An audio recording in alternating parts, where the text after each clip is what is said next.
allow her friends.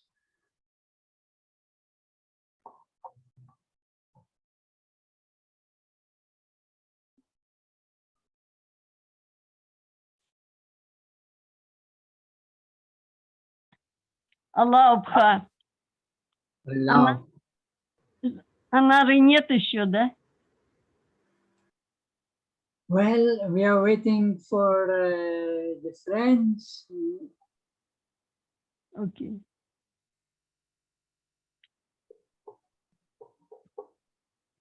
Вы по-русски не понимаете, да? Не, чуть-чуть. Чуть, да? Да. В сентябре паломничества не будет в этом году? В сентябре? Английский, не говори по-русски, очень плохо. Сентябрь, сентябрь, да? Паломничество, no? Okay. There is a question about the pilgrimage this year at September. Could you please tell about pilgrimage? What is prohibition for pilgrimage? From what date?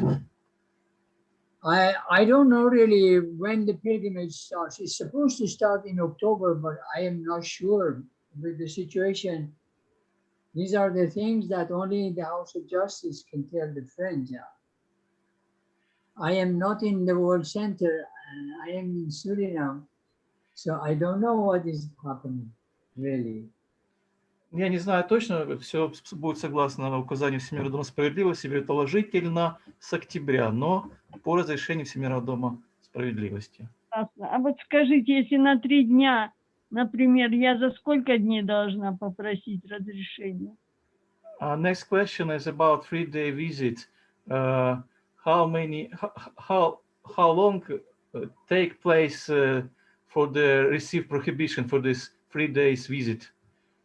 What date is better to give to ask for the permission? 3-day visit is very easy. You just write a letter and the House of Justice invites you. But that is very, very simple, you know. You just have to write a letter to the House. And everybody can do that. And how long usually take place to receive permission? Only a few days and then you will get the answer. As soon as you write, within the next few days, you get an answer whether you are invited to go.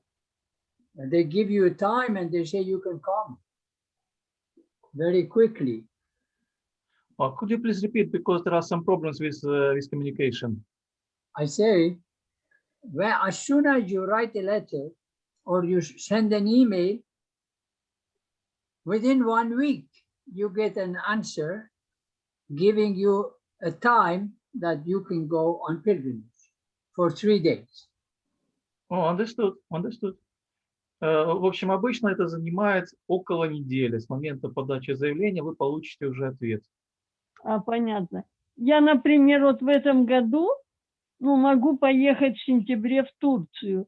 Я думала, если я попрошусь, чтобы мне из Турции съездить на 3 дня паломничества. Ага, это перевести, да? Да, вот как это возможно? Ага. So the next question. Как вас зовут, скажите, пожалуйста? Золотухина Галина. So Galina asks, she is going to visit Turkey this September, and she wants next trip due to the Haifa to visit for 3 days pilgrimage, for 3 days visit. So she worried, is it possible to get Haifa in September? She has to write she has to send an email to the Department of Pilgrimage, explain everything, and they get an answer. I don't have an answer. I don't know what the present policy is with the COVID. Okay, so it's clear procedure, I understood. Значит, такая процедура. Вы пишете в отдел паломничества, Мгм. Вот, и они вам отвечают, а дальше уже действуйте по их указаниям. Понятно. Спасибо большое. Простите, что отвлекла. Thank you very much for your answer. Meet. Oh, Nabil, Nabil. Nabil is there. Allah Abha. Аллаха. Добрый вечер, друзья. Аллаха. Так, Галина, мне кажется, что на 3 дня это не паломничество называется, а визит. Это визит. А вот, а как вы думаете, вот если я с сыновьями туда Нет, поеду? вы все должны узнавать в специальном отделе. Все Просто вы не путаете. Паломничество это 9 дней, а на 3 дня это визит. понятно. Спасибо. Я поняла. Так как у нас уже друзья собрались, я думаю, что мы несколько молитвы почитаем, да? Нет, у меня включено. Маша. И кто хочет начать?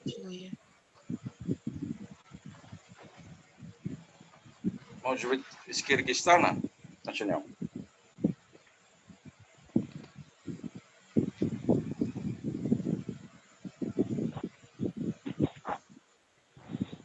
Может, из Узбекистана?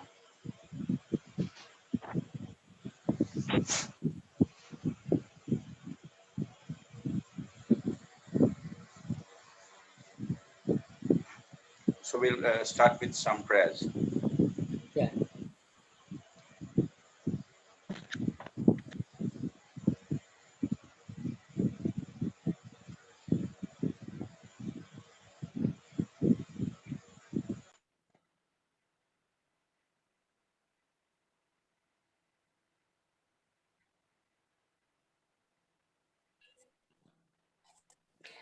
Славен ты и восхвален, Боже.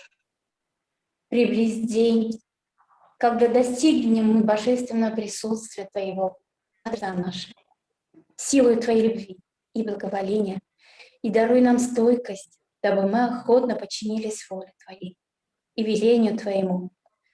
Воистину, знание Твое охватывает все, что было или будет создано Тобой, и небесная сила Твоя превосходит все, что Ты призвал или призовешь к жизни. Некому поклоняться, кроме Тебя, нечего желать, кроме Тебя, обожать, кроме Тебя, и нечего любить, кроме благоволения Твоего. Воистину, Ты верховный правитель, высшая истина, помощник в опасности, самосущный Баб.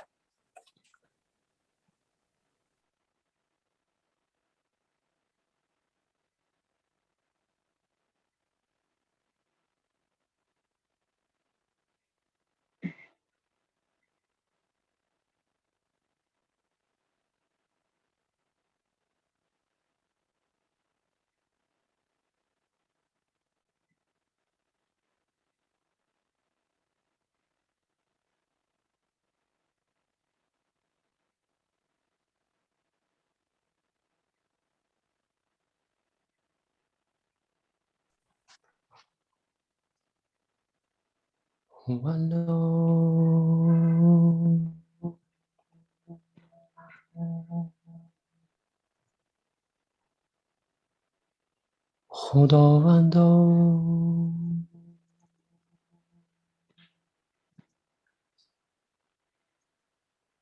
چی گناه تو را شکر نمایی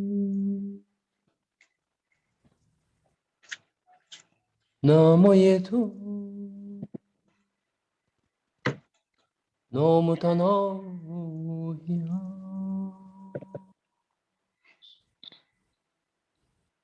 و شکرانه ما محدود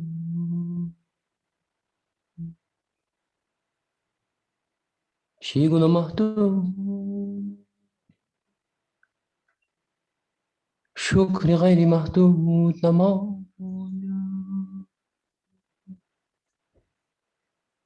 عاجز مشوم الطاف تو و به کمال عجز توجه به ملکوتی تو می نمایی و طلب ازدیاد نعمت و عطای تو میکنه توی دهنم و بخشن و توانا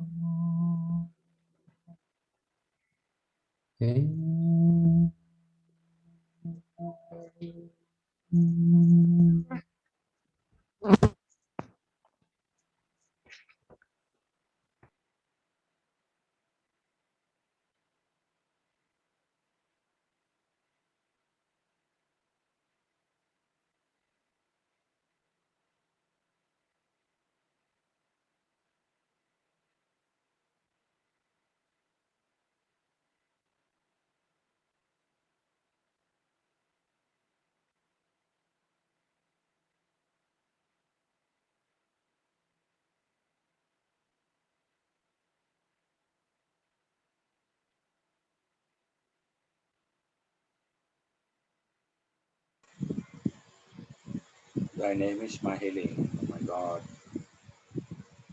and remembrance of thee is my remedy. Nearness to thee is my hope, and love for thee is my companion. Thy mercy to me is my healing, and my succor in both this world and in the world to come. Thou verily art the all-bountiful, the all-knowing, the all-wise. Baha'u'llah.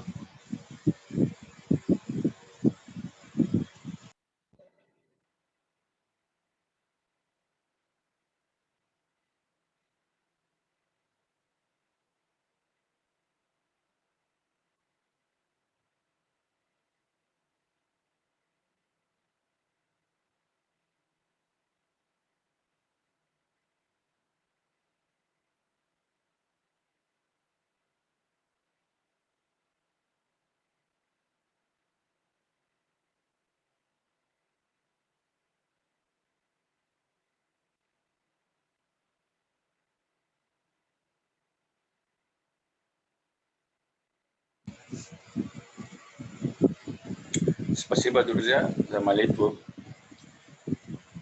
Спасибо, что вы все собрались сегодня.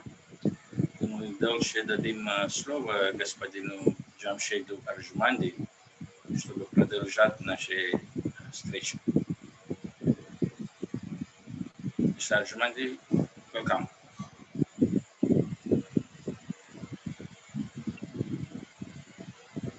Aloha, friends. Aloha, друзья. Once again, I'm grateful to Baha'u'llah that it's possible for me to be with you and to share some more about the life of the beloved Master. У меня большая честь, и я рад, чтобы я мог сегодня со всеми еще раз встретиться и поделиться с вами о жизни учителя, о жизни Абдул-Баха.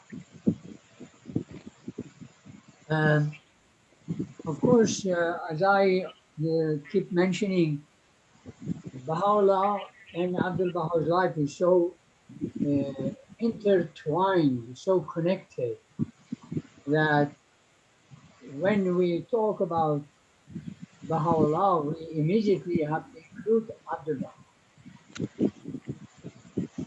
И так, друзья, в прошлый раз тоже мы так говорили, мы не можем говорить о Абдул-Баха, не говоря о Бахауле. И мы не можем говорить о Бахауле, не говоря о Абдул-Баха. И поэтому всегда, когда мы говорим о Абдул-Баха, нам придется говорить и про Абдул-Бахау тоже. The difference, of course, being that Baha'u'llah is the manifestation of God. He stands way above everyone else, including Abdul Baha. And Abdul Baha is the servant of Baha'u'llah, as he himself took the name. Естественно, разница в этом, что Баха'у'ллах, как мы знаем, является явителем Бога. И Абдул-Баха, так как он сам решил, он себе назвал свои позиции как слуга Бога, как Абдул-Баха. И вот, естественно, есть вот эта большая разница между ними. So, with your permission, I'm going to try to go to the screen, to share screen and continue where we left off. I just but remind you of what we had looked at last time. И с вашим позволением я использую экран сейчас и немножко еще раз напомнить, где мы остановили в прошлый раз. И так продолжаем сегодня. Yes, I hope that this is the right one. Just one moment. Yes.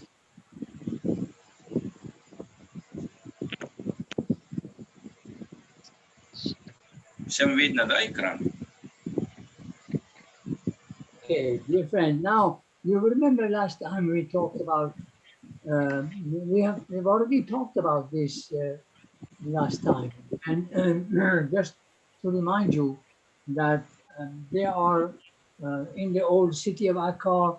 They are in the prison of Akkar. This place, Baha'u'llah, is in the prison, and the master is the one that has to face everything, everybody, and to protect his beloved father from the public and from other people who are not very kind and very much connected to the faith. Если помните, друзья, мы в прошлый раз говорили, вот когда святая семья Бахаулеев пребывали в Аку, и как вот их поставили вот это тюрьменное здание, вот это, и как только сюда их всех поставили, и большая ответственность пришел к самому Абдул-Баха, потому что все организации, там, все это больше 70 людей покормить, и их лекарства, там, все, и потом наружные, все, что было проблема, там же, как вы помните, были недобрые люди, которые всегда старались что-то так вести с этой группой людей. И Абдул-Баха напрямую с ними тоже работал и вел дело с этими людьми тоже. Поэтому сам Абдул-Баха взял очень большой ответственности к себе, чтобы помочь. Естественно, сначала он хотел помочь Бахауле, покормить его и здоровье, веришь в Бахауле, и также самому группе.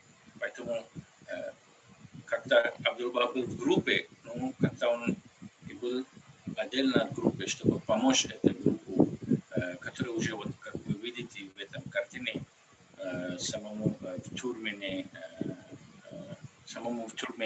Аки.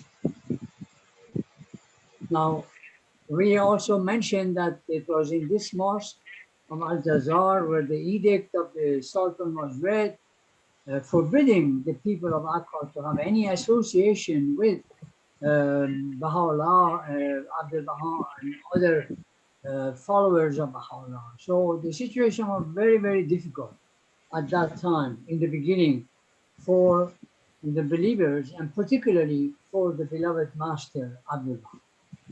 И так вы помните, еще я вот рассказал, что начальство в этом в мечети, мечеть Аль-Джазар, если вы помните, я рассказал, что там было объявлено, что никто, который приходит в этот мечеть, не должен вести никакие дела с Бахаулой и с Абдул-Баха и вообще с этим с группой людей.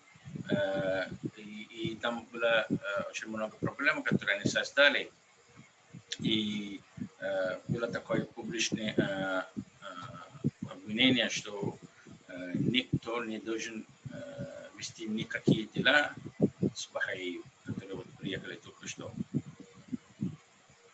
But you know, and then for a long time in the beginning, the believers didn't even have any news of what was actually happening to Baha'u'llah. And it was the beloved master that was able to get news out into the world, really, to Iran, to Iraq, to other places, to inform them that Baha'u'llah was in prison, but he's alive, because many people thought that Baha'u'llah had been killed already. И самое интересное было, что многие люди в Иране, в Ираке, потому что не было никаких новостей, большинство вот верующих Бахаи, они подумали, что на самом деле Баха'у'лlah умер, что он не живой. И Абдул-Баха взял и эту работу тоже, чтобы, когда он вышел немножко, он организовал через кого-то отправить послание верующим, что Баха'у'лlah еще не умер, он еще живой, и он находится вот в тюрьменной камере такой. И Абдул-Баха часто вот организовал себя, чтобы отправить это послание верующим, потому что они были вообще без никаких новостей. I'm concentrating so much on these things because I want us to really get to see the degree of hardship and also the amount of work that the beloved master had to do day and night, and all the different kinds of things that he had to do. И я именно вот почему наставно говорю, это ситуация, это все, потому что я хочу, вот мы прошли, чтобы мы знали, какой сложности, какой трудности сам Абдул-Баха прошел, когда он взял эту группу и занимался всеми этими делами. И мы должны знать, через какой прошел сам Абдул-Баха. And you know, as soon as message got to the friends in Iran and in Iraq and in other parts of the world where they knew that Baha'u'llah was in the prison of Akka, then they all started to come. They all wanted to attain the presence of Baha'u'llah. And there was only one person that could arrange that, and that was the beloved master. И как только друзья слышали новости, что Баха'у'лlah живой, он еще находится в тюрьменной камере города Ваки, и как только они получили в Иране, в Ираке эти новости, они все начали идти к нему, чтобы навестить Баха'у'ллу, чтобы увидеть его. И единственный человек, который мог организовать эту встречу с Баха'у'ллой для верующих. You know that when the pilgrims arrived, they were not allowed to enter the city. And you know, when the pilgrims arrived from Iran, after walking 3 or 4 months to get to the city of Akka, they could not enter the city.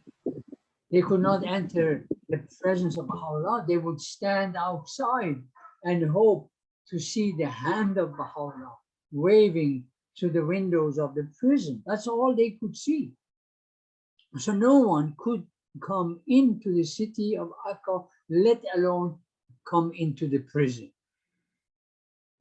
И, друзья, вы, наверное, знаете, что много друзей очень долго и очень далеко пришел пешком, чтобы навидеть Баха'у'ллу.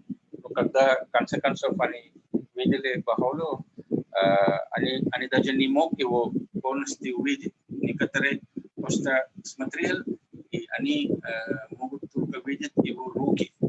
И он вот издалека просто помахал руками, потому что он видел, что эти друзья приехали из далеко и навестить Бахаулу. Now, some people, you know, it's very interesting. It's very, very important for us to realize that there are some individuals that Baha'u'llah wanted them to enter the prison, enter the city. And through the work and the efforts of the beloved Master, they were able to come in spite of the fact that no one was allowed to.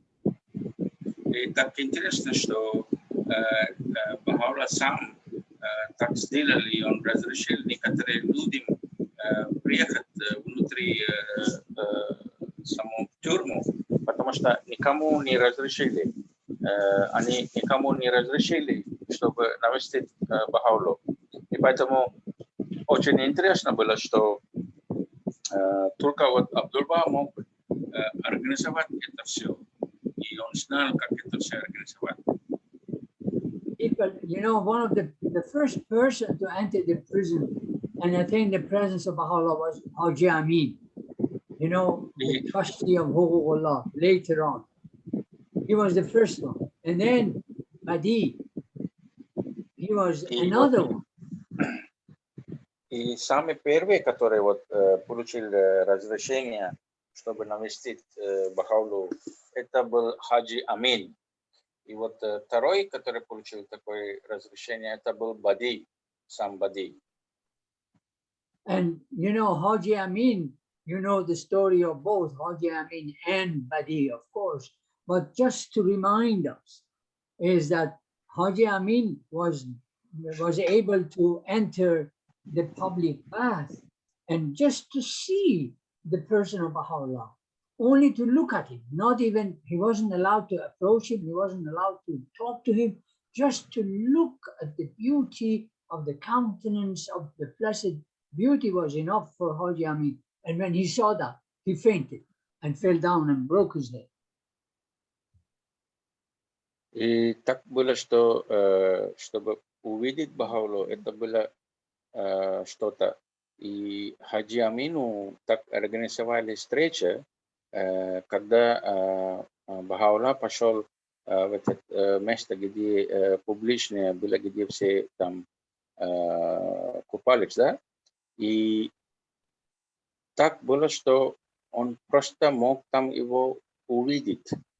Даже разговаривать нельзя было.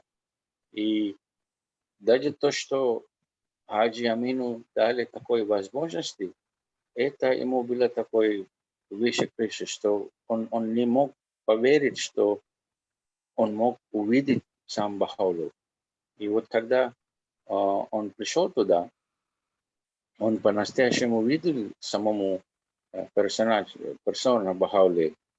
Он не мог поверить, что он видел Бахауллу, и он просто упал без сознания. You know, and of course, it was only through the effort of the beloved Master that Badi could go into the presence of Baha'u'llah, into the cell of Baha'u'llah, attain the presence of Baha'u'llah, only because the beloved Master was able to arrange everything. Otherwise, he would. И, например, вот второй, это картина, то, что вы увидели, это Бади. Вот тоже было очень интересно, как Бади сам мог пройти в эти тюрьменную камеру, чтобы навестить Бахауллу. Это такая удивительная история. И это мог готовить тоже Абдул-Баха. Вот кроме Абдул-Баха, никто не мог организовать эту встречу Badi с Baha'u'llah. And of course, we know that Baha'u'llah wanted to have Badi in the cell. So it was the will of Baha'u'llah, but the hard work of Abdul-Baha that made it possible for the young man of 17-year-old Badi to attain the presence of Baha'u'llah and then become the messenger to take the tablet to the Shah of Persia, the tablet of Baha'u'llah to the Shah of Persia, and give his life. You can see a picture of him as he was kept in chains when he handed over the tablet to the Shah, to Nasiruddin Shah. И, наверное, это было еще потому, что сам Бахаулла очень хотел, чтобы он пришел в тюрьменную камеру. Если вы помните, да, что Бахаулла попросил отвести скрижаль, который сам Бади взял и отдал самому Шah Персии, да, Насируддин Шах. И вы видите это в картине, вот когда он передал это послание, и сразу вот его словили, поставили в эти цепи, и, конечно же, они еще его, в конце концов, убили. И несмотря, что ему всего было 17 лет, ну, конечно, вот большая работа была организована с Абдул-Баха, чтобы Бади могут пойти на встречу с Бахауллой. И, конечно, это же было и с разрешения Бахауллы, потому что, ну, скорее всего, это был такой божественный план, что Бахаулла сам хотел, чтобы он пришел к нему и отвез это письмо к Насируддину Шаху.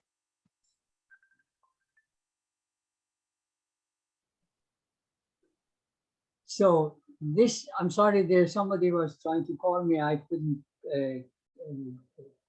end the calls. So anyway, this is the proof. This is how Abdul Baha had to work to arrange everything, even to the detail of visitors attaining the presence of Baha'u'llah. But then in the prison, so many things happened that required the close attention of the beloved master. И так случилось, что Абдул-Баха вот взял за все, он организовал все, да, и ему пришлось вот пройти вот это все, и он помог, эта группа Бахаи находились в тюрьме, и, естественно, он очень хотел, что у каждого все было хорошо, особенно у Бахауллы, и поэтому он большую работу взял на себя. Now, one of the very, very sad and tragic thing that took place was the sudden martyrdom of the purest branch. I want to talk about this because this affected everyone from Baha'u'llah down to the lowliest servant of Baha'u'llah. И я хочу немножко вам рассказать по поводу вот смерти, мученической смерти Джамшида, да, и это очень сильно был эффект на всех. Это просто все очень сильно расстроились, и Бахаулла, и все верующие, все группы, которые пришли, и все, которые служили там, и всем было это очень-очень большое такое испытание. И я хочу просто именно это вам рассказать. Я скажу почему.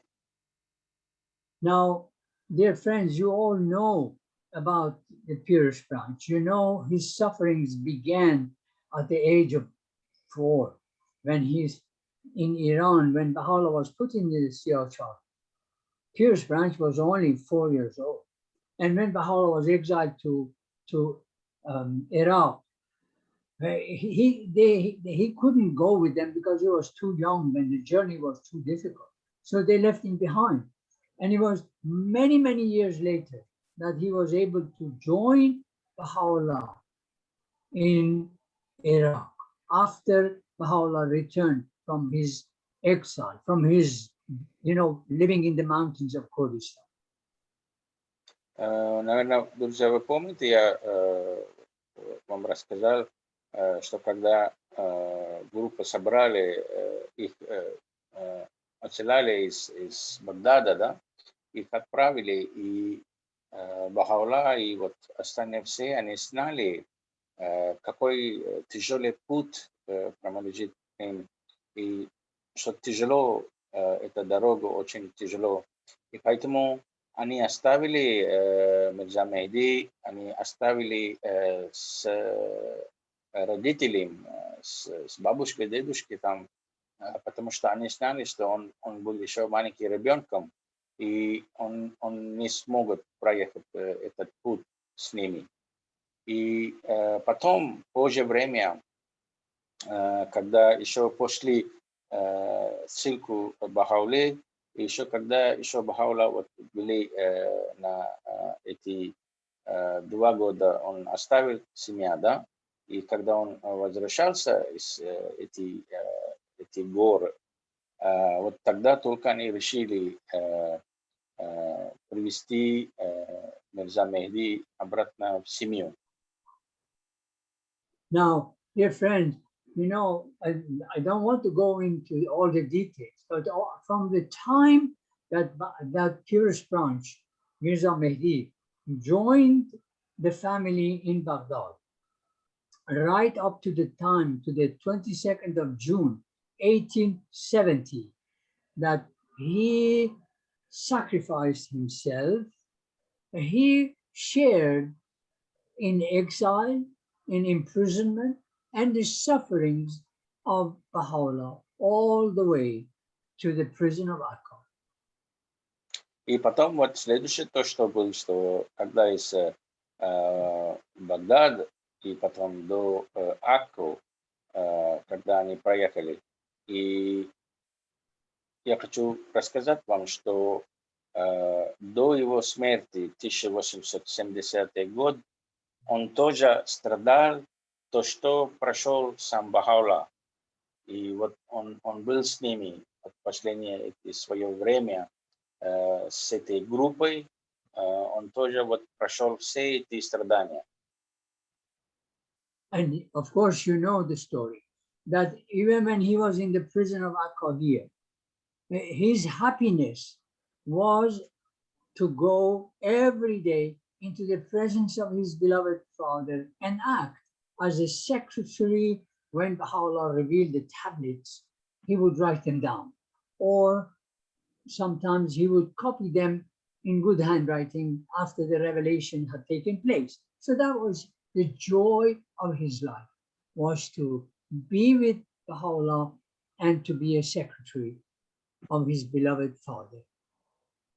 И, может быть, вы знаете, что вот когда он был в тюрьме вот камеры, и он всегда очень любил, и для него было это очень большое счастье, чтобы прийти, увидеть Бахаулу. И потом очень часто он бы, когда Бахаула открыл какие-то скрижали, он написал это все и подписал, и он какое-то время работал вот как помощником, как личный как ассистентом для самого Бахаулу. И он такой радостный был, такой счастливый был, что он мог быть рядом с Бахаулой, потому что большое время он не мог находиться рядом с Бахаулой. Вот это короткое время, которое он находился, вот, несмотря на то, что в тюрьме, но он очень радовался, очень обрадовался, что он рядом с Бахаулой. Ведь вот это место, которое вот он показывает, это камера, где Бахаула находился, и он вот приходил на встречу с Бахаулой, и все время он что-то хотел сделать, и напросился что-то сделать, и вот всегда помогал Бахаулу. And then when he had nothing to do, you know, when all he had, there was no revelation, or he had copied everything he had to do, Baha'u'llah tells him, Mirza Mehdi, you are now free. You can do what you like. But what could they do? He was in prison. He was surrounded by guards. So the only thing he could do was to go up onto the roof of the prison. That was the only place of freedom. So he could go and be alone and look out, see different things, and be wrapped in prayers and meditation. That was all that he could do. И вот он всегда помогал Бахауле, всегда был занят чем-то. И вот когда он получил немножко свободное время, Конечно же, он был в тюрьменной камере, и он не мог выходить никуда. Но было разрешение, вот он мог пройти на крышу самому этой тюрьмы, и вот для него это было такое супер счастье, что он мог быть сам, и очень часто то, что он делал, он молился и ушел на глубокие медитации. И для него это было очень большой радостью, когда он мог находиться сам и увидеть вокруг с крыши этой тюрьмы. И то, что он очень часто делал, он молился. And, you know, he had been doing that for many years, from the time he arrived in 1868 until 1870. So for 2 years, that was his habit. He would go up when he had nothing else to do. He would go on the roof, and he would be wrapped in prayers and meditation, and he would walk from one end of the roof to the other end. That's not very long, I can assure you. It's not a very long way, but that's all he could do, was just to walk back and forth on the roof, chanting prayers, singing the poems of Baha'u'llah, and that was the joy of his life. И вот всегда, когда у него не было какой-то особенной работы, и он всегда поднимался наверх, и вот он всегда молился, очень глубокие медитации, он ходил от одного конца до другой конец. Естественно, это место не очень большое. Я знаю, я часто побывал, я видел это место, небольшое помещение. Ну, из 1878 год, когда он приехал в эти места, и до 1870 год, вот почти каждый раз, когда у него не было какой-то особой работы, он всегда поднялся наверх, и всегда был такое молитвенное состояние, и вот он ходил туда-сюда и читал все эти послания Бахаулы, и цитаты разные, скрижали, которые Бахаула открыл. Он иногда и очень громко их подпевал, и он такой радостный был. Он очень любил читать молитву в таком состоянии. But you know, this in the olden days, they had these openings in the roof for ventilation because this was a prison, it was closed up. And so this opening in the roof had nothing, no covers, nothing to close it off. And Mirza Mehdi knew about this. For 2 years, he had been walking around it. Nothing happened. But on this particular day, something happened, you know? And he, on the 22nd of June, 1870, something just happened and he fell from this opening to the floor below. And there was a wooden box sitting there. He fell on it and it broke. The wooden box broke and broke his ribs and pierced his lungs. And he was lying there in a pool of blood. И вот, как вы видите эти фотографии, и в этом тюрьме, вот в этом месте, вот есть такое открытие. Они специально сделали, потому что это тюрьма, чтобы свежий воздух был. Потому что на стенах все было там закрыто, и в этом помещении вообще не было воздуха. И поэтому специально было сделано это отверстие. Ну, это отверстие просто было открытие, не было закрытым чем-то, просто вот такое открытие. Ну, самое интересное, что Мирза Мехди знал это, он видел, он знает, потому что он 2 года поднимался туда, он хорошо знает, что это. Ну, в 1870 году, 22 июня, что-то не так произошло. И это вот такая ужасная ситуация, что он не заметил, и он вдруг упал через это открытие.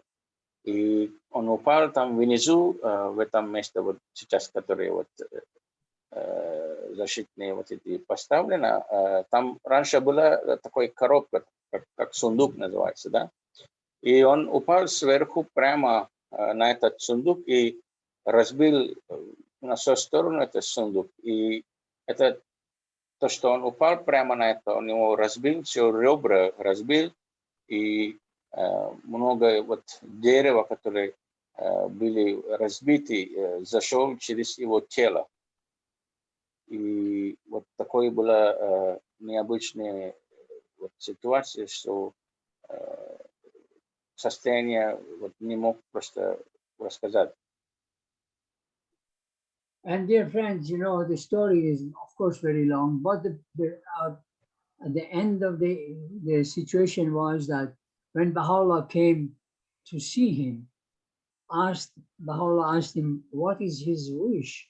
And Mirza Mehdi said, my wish is to sacrifice my life as a ransom so that the gates of the prison will open and the pilgrims can attain your presence. And so we can tell us that Baha'u'llah accepted the dying wishes of Mirza Mehdi.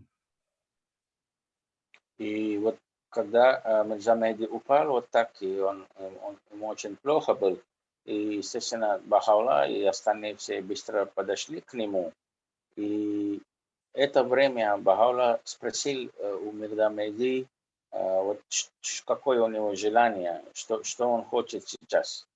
И Бахаулла, наверное, понял, говорит, его вот желание у него к это время было. Он сказал, я хочу отдать мою жизнь.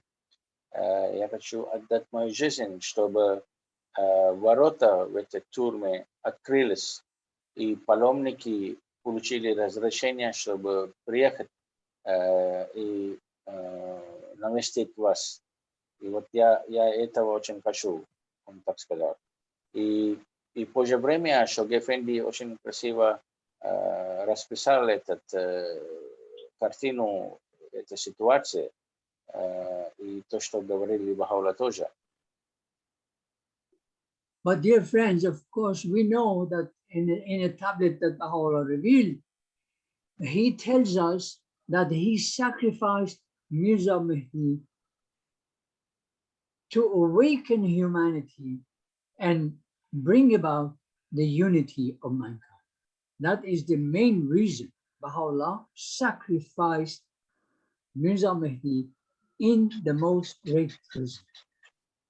И Шоги Эфенди вот рассказывал в том месте, где сам Бахаулла в то же время говорил, что Бахаулла говорит, что я пожертвовал Мирза Мехди,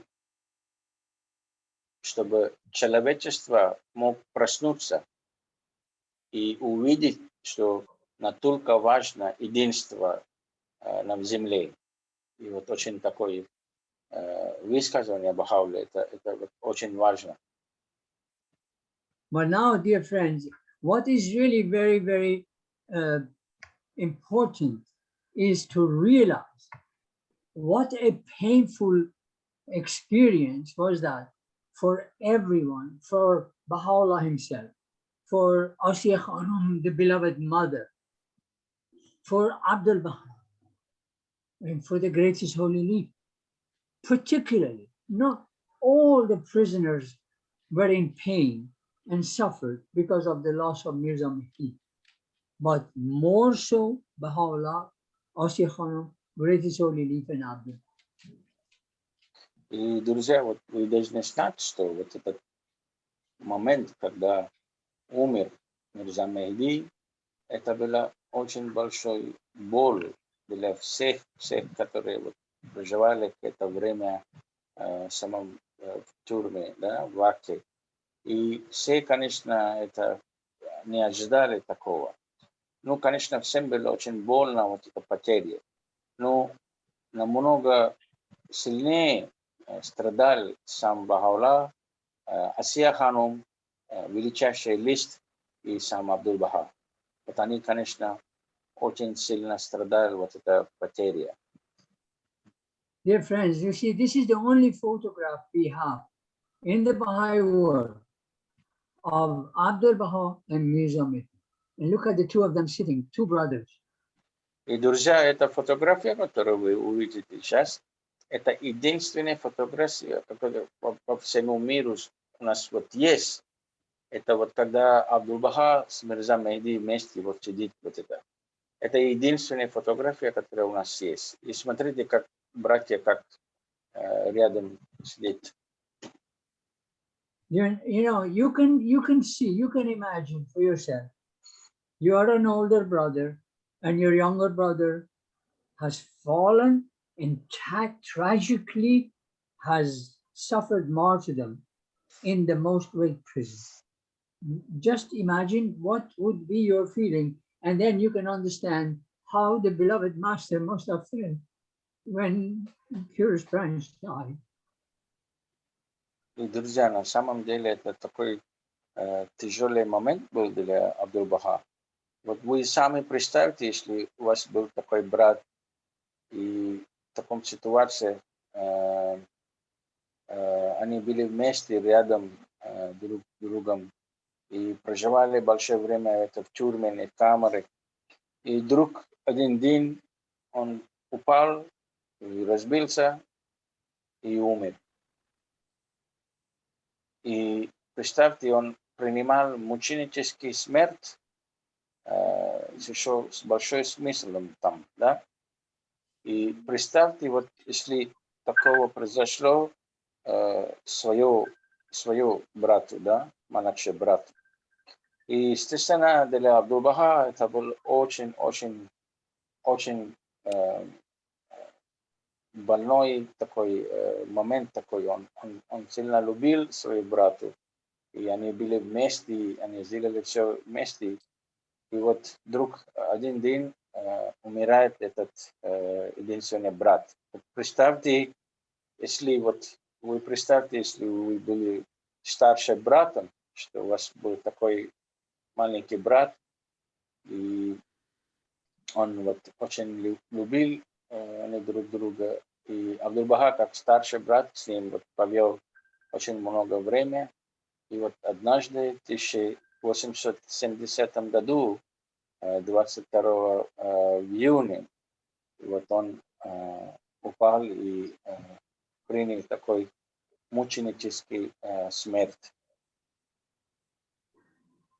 And then you can start to think now, please, because there is no one else that has to arrange. There's only one person in all this Akka at that time that is now has the responsibility to arrange everything for the burial of the Purest Branch, and that is the beloved master. Everybody is there to help, but he is the one who, in spite of his own personal loss, personal pain, personal suffering, has to take care of every detail for the proper burial of the Purest Branch. И представьте, друзья, вот когда у самому Абдул-Баха такая ситуация, что вот умер младший брат, несмотря что только много народа было вокруг него, но ему пришлось организовать вот похороны, да, у младшего брата, потому что надо было вот решать очень много деталей, чтобы организовать этот похороны. Это было очень тяжело. Как сам Абдул-Баха организовал похороны вот для Мирза Мехди. You see, dear friends, it is, you can just start to imagine that someone in the family has passed away here, right now, in your home, and how many details you have to take care of under the ideal situation. Just imagine how much work and difficulties the beloved master had to face at that time in the city of Akka, where everybody was an enemy of the Baha'is.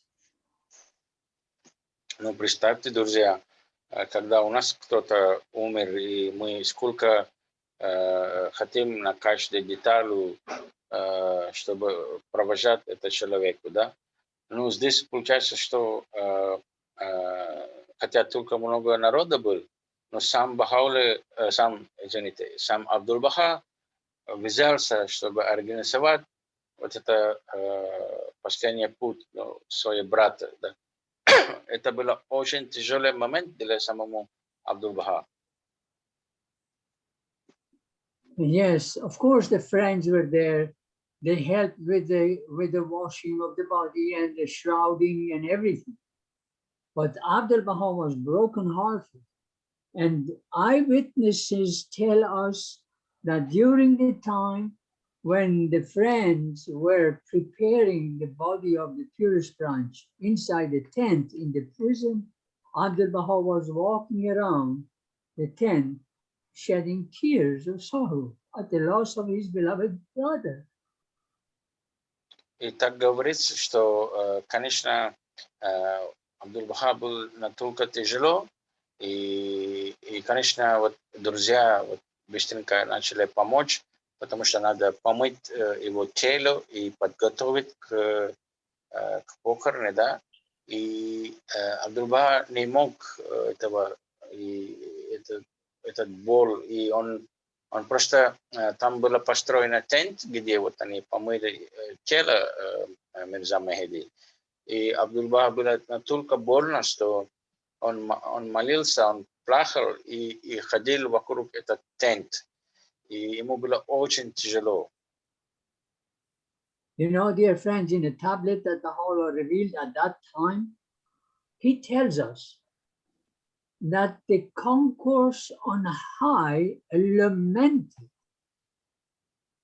with the friends at the loss of Mirza Mehdi. И к этому времени Бахаулла вот открыл скрижаль по поводу вот смерти Мирза Мехди.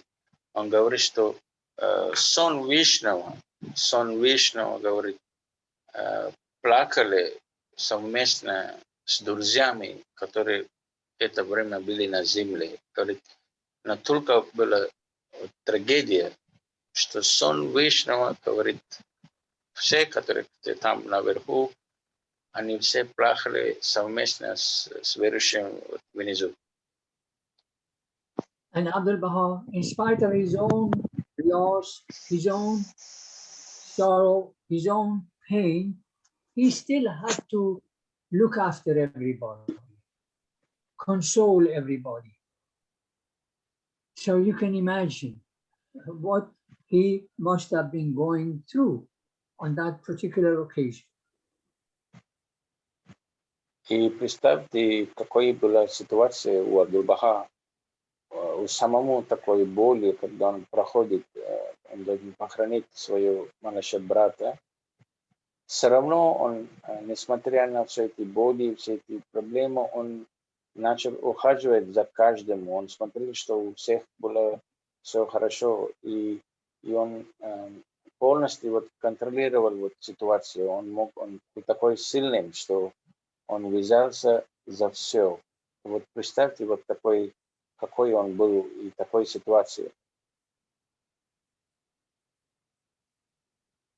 Now, dear friends, you remember, of course, that when Baha'u'llah was talking to Mirza Mehdi expressed his wish that he wants to sacrifice his life, that the gates of the prison would open. And dear friends, 4 months, exactly 4 months after the sacrifice of the purest branch, the gates of the prison were open.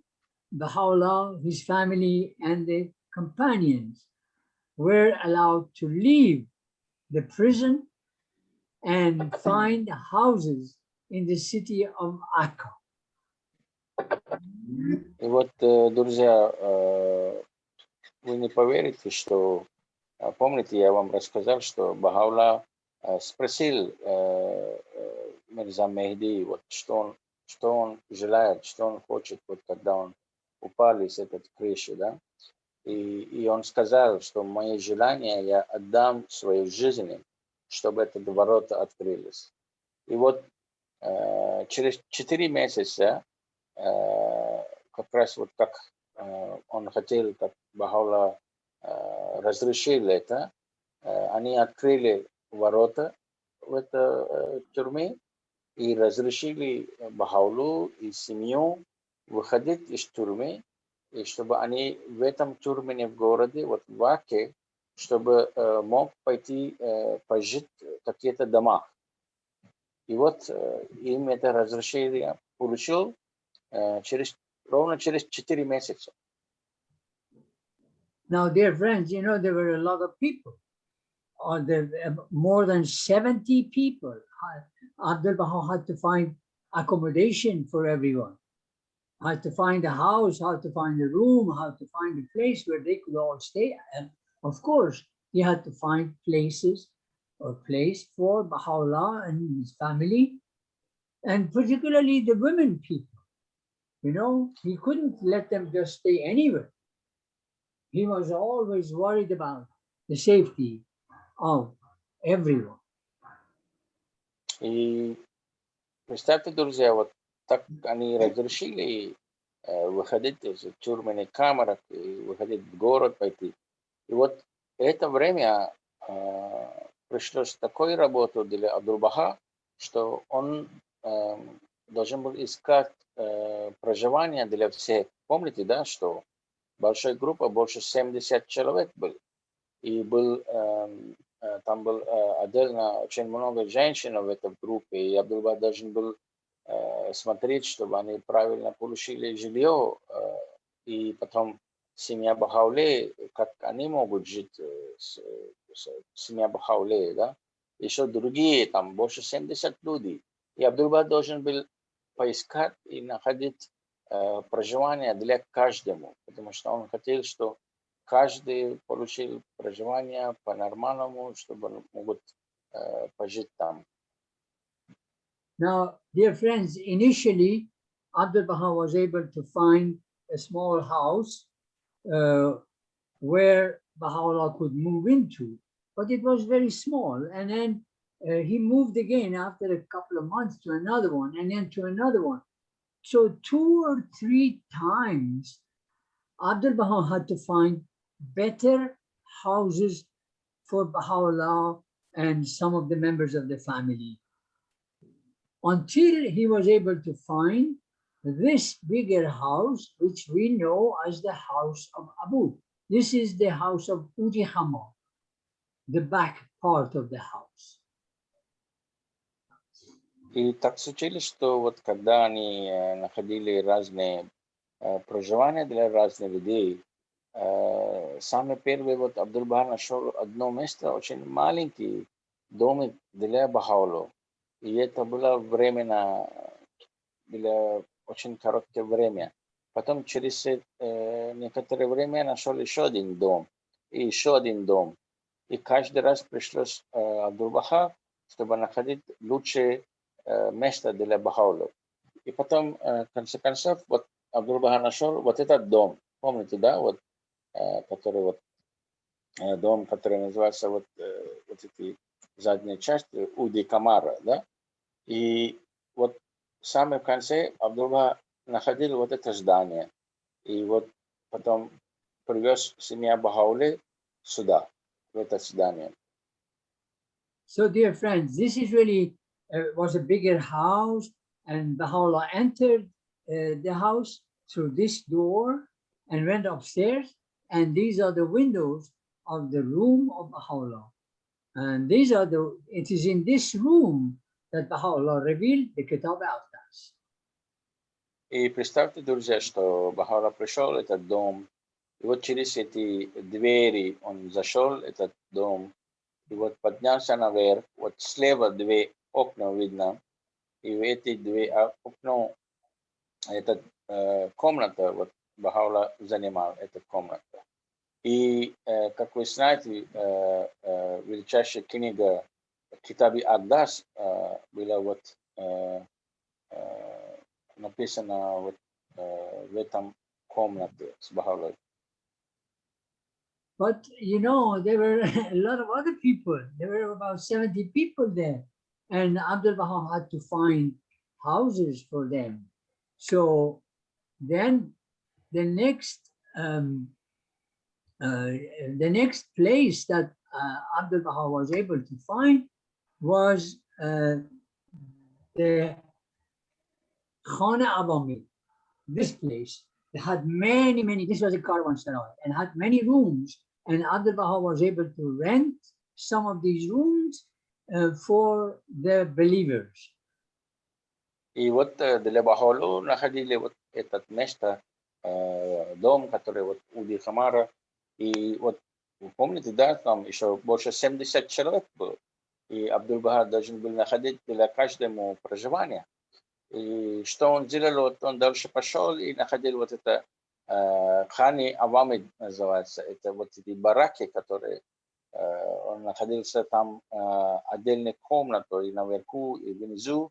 И вот он нашел проживание вот остальным всем в группе в этих бараках. You know, dear friends, it is very important for us to realize that in spite of the animosity of the people and the lies that these Azalis who had come also to the city of Akka with the group that came with Baha'u'llah, in spite of all of that, the situation was getting better because of the love that the beloved Master was showering on everyone.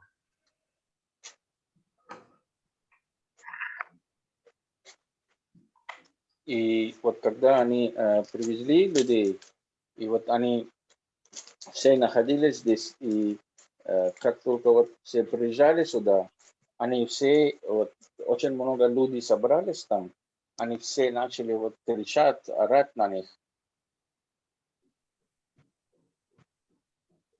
So what is happening really is this.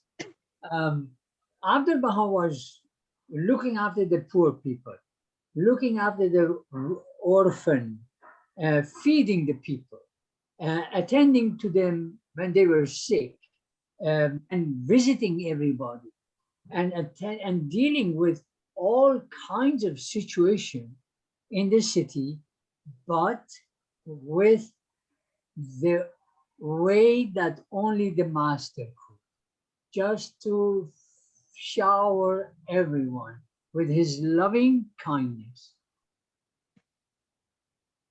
И так случилось, что вот каждая проблема, вот Абдул-Баха взял себе, он решил, и каждая деталь, он занимался с этим. И вот люди, которые кричали, вот поднимались туда, он с каждым разговаривал, он настолько вот показывал себе вот своей любви, вот прямо так, чтобы он это все сделал, чтобы вот остановить вот эти крики, вот эти люди, чтобы они напали на эту группу. И вот Абдул-Баха сделал все, что возможно, чтобы остановить этот народ, чтобы все было спокойно. You know, dear friends, if you look here, you can see a little part of what was like a little pool with of water in the middle of this caravanserai. И посередине вы увидите такой небольшой такой емкости такой, и вот там была вода была там. So the beloved Master, because people of Akka were so poor, when there were feast days of, you know, Eid and these kind of things, Abdul Baha used to prepare some sharbat and invite all the people of Akka to come, and he would serve them that lovely, refreshing drink himself. И вот еще Абдул-Баха так сделал, что вот когда были какие-то мусульманские праздники, типа Ид, сам Абдул-Баха готовил такой охлаждающий напитки, типа шербет, И вот прямо вот около этой водоемкости он поставил туда. И потому что люди там вокруг были очень такие бедные, да, и он пригласил всех вокруг, которые там проживали, и всем он сам своими руками угостил вот этот напиток, всем угощал. And you know, another thing that Abdul Baha started to do, because these, you know, now when you look at this picture, the Khana Awamid looks good, looks clean. Those days, it was a mess. The rooms were bad. So Abdul Baha spent, I don't know where he got the money, but he spent a lot on repairing these rooms in the Khana Awamid so that the friends could be more comfortable. И вы видите эту фотографию, ну это уже фотография, которая сделана позже время. Но когда вот группа друзей приехали сюда, там ситуация была намного хуже, там было очень разломное все, поломанное все.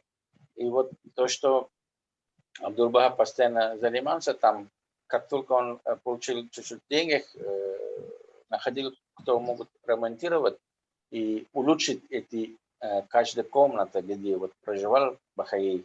И каждый раз он делал немножко лучше, чтобы верующие могут нормально и комфортабельно пожить там. And you know, he himself used to stay in a room up here. We don't know exactly which one, but one of these rooms, some nights he used to spend in the Khana Awamid, but his room was not repaired because he ran out of money. All the other rooms were better for the friends, but his own room was just as bad as always. И даже вот, друзья, насколько вот Абдул-Баха думал о других, он ремонтировал вот у каждого комната, для каждого он занимался вот ремонтом. Свою комнату он не сделал, потому что он не тратил для себя, чтобы ремонтировать свою комнату, да? Но он воспользовал все эти деньги, чтобы ремонтировать все эти комнаты у других. Вот он такой он был. You know, dear friends, this Khana Awamid is very famous historically for the Baha'is, because you remember that the whole purpose of the martyrdom of the purest branch, the wish of purest branch was that the gates of the prison open and the pilgrims can come to visit Baha'u'llah. That was his wish, and Baha'u'llah granted him that wish. И, друзья, вы помните, что вот то, что я рассказал по поводу вот желания самому Мирза Мехди, это сам Баха'у'ллах разрешил, чтобы он мог отдать своей жизни ради открылись ворота в тюрьме, и потом, чтобы паломники могут увидеть Баха'у'ллах. Вот поэтому вот это Хани Авамид, вот это место, вообще вот нашей вере, наша история нашей веры очень особенна. Почему я вот расскажу вам. And then you see what happens that when Baha'u'llah came out of the prison and found houses outside, you know, in the city, then the pilgrims could enter the city of Akka. But then again, Abdul Baha had to find a place for them to stay. There was no hotel, there were no facilities. These people had walked for 3 or 4 months and they arrived. So Abdul Baha has to put them somewhere so they could be comfortable. И вот так случилось, что почему этот Хани Авамид был очень популярен, потому что вот как только разрешили Баха'у'ллаху выходить из тюрьмы, вот они взяли эти дома, и остальные все Бахаи проживали здесь. И еще знаете, что начали вот паломничество, все паломники начали прямо вот приехать увидеть Баха'у'ллаху, да. И вот когда эти паломники приходили, Абдул-Баха находил им тоже место проживать, потому что они пешком пришли, большинство, 3-4 месяца пешком пришли, да, и Абдул-Баха должен быть, тогда не было какие-то там гостиницы, такие услуги не было, и поэтому Абдул-Баха их встречал и вот организовал их проживание тоже вот в этом месте. And you know, in that corner, you can see there is a big double room. There's a room inside the room, which is facing the sea. And this Abdul Baha chose as the pilgrim house. So when the pilgrims arrived, he would put them in these two rooms. And he also had one person responsible to look after them, prepare some food, bake some bread, something so that they could get at least a little bit of bread and cheese or something to eat. И вот эти две комнаты, которые в самом углу в этих бараках, Кания Вами, и там видно, вот это есть две очень большие комнаты, самые большие комнаты там находятся. И Абдул-Баха что сделал? Вот он специально организовал эти две комнаты, чтобы когда паломники, когда приезжали, чтобы они проживали в этих комнатах. И он специально поставил человеку, спросил человеку, чтобы он ухаживал за всех, которые находятся в этих двух комнатах. И этот человек вот всегда готовил что-то, хлеб, там, сыр, там, что-то готовил, чтобы они не были голодны. Или очень часто, вот, когда они приходили туда, вот, этот человек вот, уже поставили какую-то еду, чтобы они покушали, чтобы нормально почувствовали. И получается, что Абдул-Баха постоянно пользовал эти две комнаты специально для паломников. And you know, dear friends, there was a little house here, a small house. Now it's not there anymore. And the brother of Baha'u'llah, Mirza Musa, and his family used to live in that little house. И раньше был там маленький домик, вот это рядом внизу там. И там раньше проживал вот брат Бахауле, да, Мирза Муса. И сейчас не видите эти дома там. Ну, раньше был вот домик небольшой там. Вот там прожили семья Мирза Муса. And you know, I'm telling you this because when Munira Khanum came from Persia to Akka so that Abdul Baha could marry her, she was staying in this little house with Mirza Musa and his family, because in the other houses there was no place. И я почему вам расскажу про этот домик там? Потому что когда будущая жена вот, Абдул-Баха, да, Мунира Ханум, она приезжала из Ирана, и первое, когда она приезжала вот, в Акку, она проживала в этом доме вместе с брат Мирза Муса, брат Бахауле Мирза Муса. Вот пока она получила дальнейшие указания, она проживала в этом доме, в семье Мирза Муса. So you can see, dear friend, that Khana Awamid has a lot of history. As far as the faith is concerned, it's very important. But also that there were so many of the very well-known early believers like Mishkin Khalam, Haj Mirza Haidar Ali, and others used to stay in some of these rooms at that time. И вот это место очень популярно вот с самого начала исторически в истории нашей веры, да, очень там даже находились, вот когда приезжали очень такие люди, как Хаджи Мирза Хайдар Али, Мишкин Калам, вот когда они приезжали тоже, вот они там проживали. And you know, I mentioned one other person that came here and was staying in this place was Janaba Samandari, who became a hand of the cause of God. He was 16 years old when he first came to attain the presence of Baha'u'llah. Abdul Baha used to send him to Mishkin Ghalam, so he would learn calligraphy from Mishkin Ghalam here. И исторически такое встреча еще произошло, когда руки для Бога Тахирджулла Самандари, он когда приезжал в это место, ему было всего 16 лет.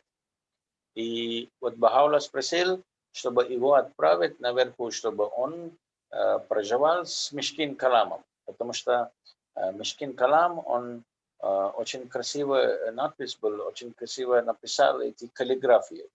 И вот сам руки для Бога Тахирджулла Самандари вот проживал с Мишкин Каламом, потому что Бахаулла спросил, чтобы он научился, как нарисовать эти каллиграфию.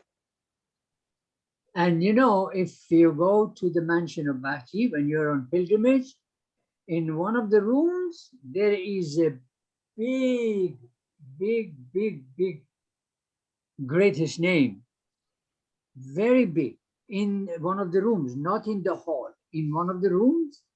This was produced by Janaba Samandari, and underneath that greatest name, he has written that the beloved master sent him to Mishkin Ghalam to learn calligraphy, and that is the result.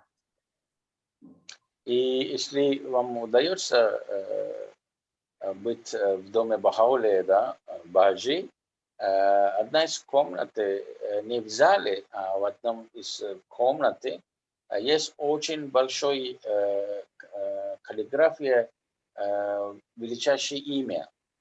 И это очень большой, очень красиво сделана эта каллиграфия, величайшее имя.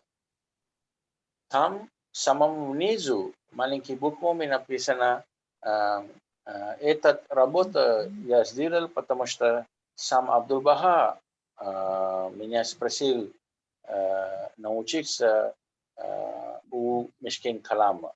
И вот это есть результат этого учения. Вот так он написал внизу.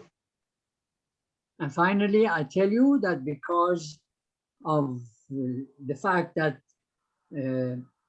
Mirza Musa used to live here, and of course the presence of other well-known Baha'is, Baha'u'llah sometimes used to come to this place to visit his brother. И очень интересно, вот как я вам говорил, что вот исторически это место, почему я вам говорил, что только важно, потому что вот брат Бахаулы жил там, у него был вот небольшой домик там, и еще очень много вот важных людей жили в этой местности. Но сам Бахаулла часто приходил навестить вот своего брата Мирза Муса. И вот были много таких моментов, когда сам Бахаулла пришел в этот дом.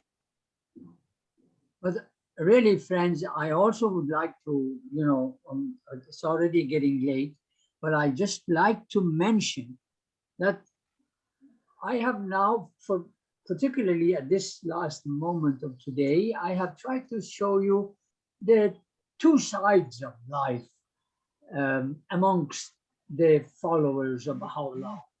Those faithful followers, they tried everything to make life easy for each other.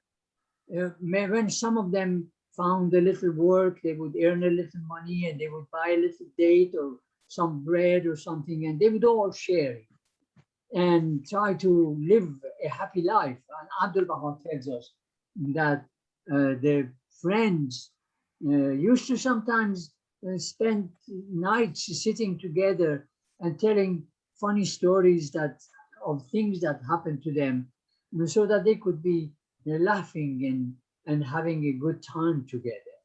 But then there was the other side. I will talk about И, that. и я, естественно, хочу вам рассказать вот сторону вот истории, то, что произошло здесь, да. Одна сторона это вот все друзья, вот, которые проживали здесь в это время, они всегда постарались как-то друг другу помочь, друг другу поддерживать. И некоторые даже они вышли, находили работу, и они зарабатывали чуть-чуть деньги. Вот потом они вот купили там хлеб, сыр, что-то. И вот так они покормили друг другу.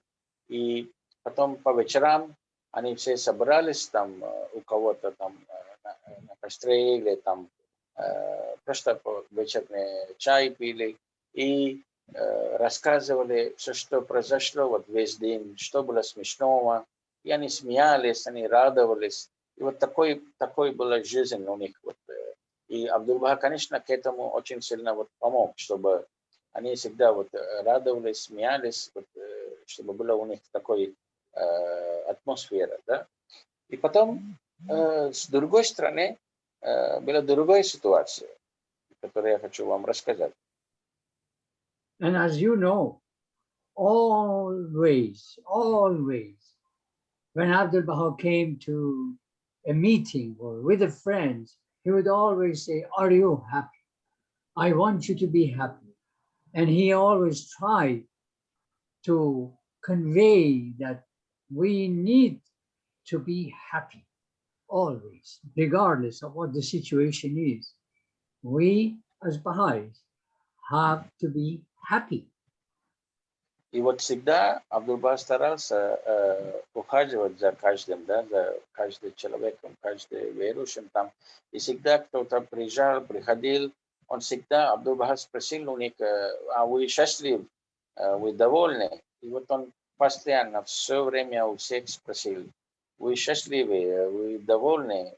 Потому что Абдул-Баха так рассказал всем, несмотря ни на что, несмотря какое положение у нас, мы всегда должны радоваться, всегда у нас должны быть хорошие, как сказать, мы как бахаи должны радоваться всегда. So, dear friends, with your permission, I will end today's program, and then hopefully, if I'm still alive, next week, Friday, we will continue our study of the life of the beloved Master, the part that he played during the whole time when Baha'u'llah was in prison and beyond that. И, друзья, конечно, я хочу много рассказать вам, но так как время подошло к концу сегодня, с вашим разрешением я остановлюсь сегодня. Но потом дальше, в следующей неделе, я еще расскажу вам, как Абдул-Баха занимался, как он помог Бахаулу это время, когда они находились вот в Турмене, в городе Ваке.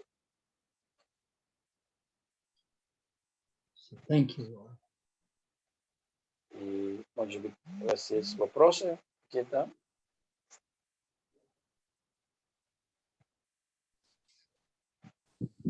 Аллах, Хас, friends, thank you very much, очень интересно, дай Бог здоровья. Всех рад видеть. Thank you very much, it was very interesting. Yeah, right. Thank you. Как будто бываешь в этом время, перемещаешься как бы, вообще как в другом измерении, как будто, дай Бог здоровья. Хорошо так рассказываете. Набиль, вам дай Бог здоровья, тоже переводите. Все очень интересно.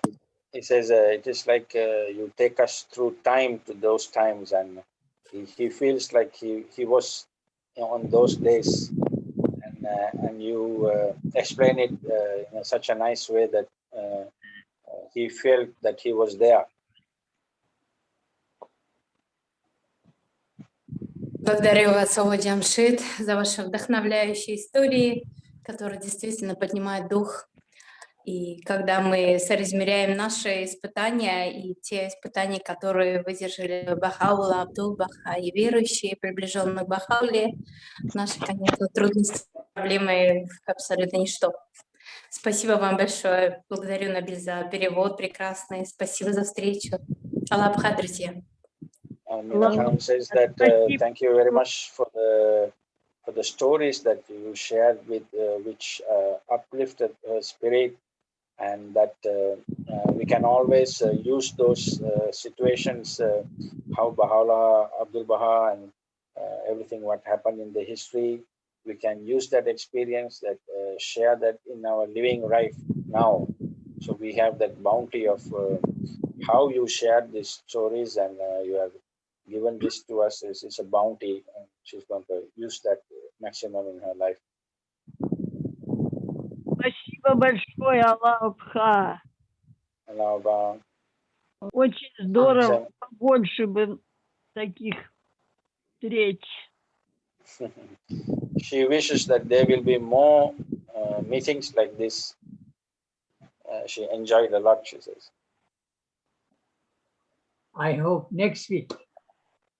Следующей неделе увидимся тогда, друзья. Друзья, приглашайте, пожалуйста, своих друзей на эти встречи, потому что действительно очень много усилий тратится на то, чтобы вдохновлять друзей. Если есть желающие, которые могут еще участвовать на встрече, приглашайте, пожалуйста. Спасибо. Да, конечно. Поделитесь со всеми, с другими, потому что таких моментов очень мало, я думаю. Особенно с такой человеком, как господин Джамшид, что рассказывает все. Я думаю, надо поделиться своей общиной, своей семьей, с друзьями. Это вдохновляет на самом деле, чтобы для нас, чтобы служить сегодня. Это история о вере. И вообще, как проживал Абдул-Баха, вообще то, что он сделал ради нас. Если нет вопросов, тогда закончим на сегодня, да, друзья? Увидимся в следующей неделе. Худо хафиз, thank you very much. Худо Софи, хафиз. спасибо, Огой Набил, Огой Джамшид, спасибо Thank you большое. very Merci, much. Огой Джамшид. Thank you very much. Thank you so much. Allah Akbar. Thank you, Nabil. Увидимся bien. Allah Allah.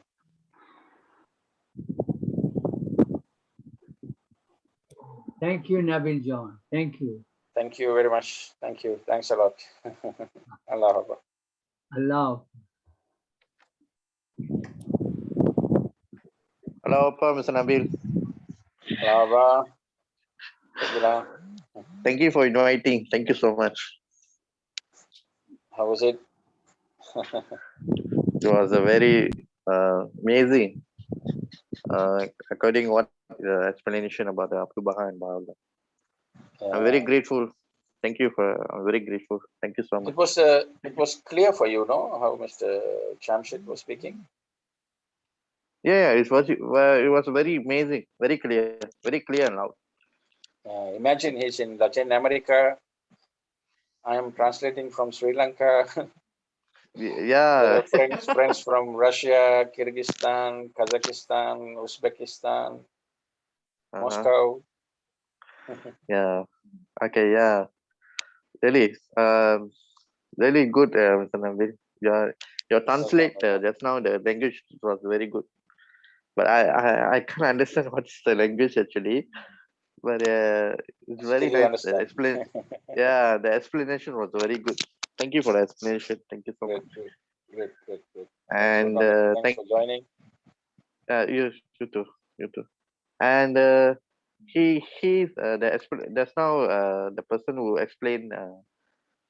I would like to thanks to him also, because he was very So send my regards. Thank you so much. Sure. Okay. Thank you. Thanks a lot. Thank you. Allah. Bye. Allah. Good night. Goodbye.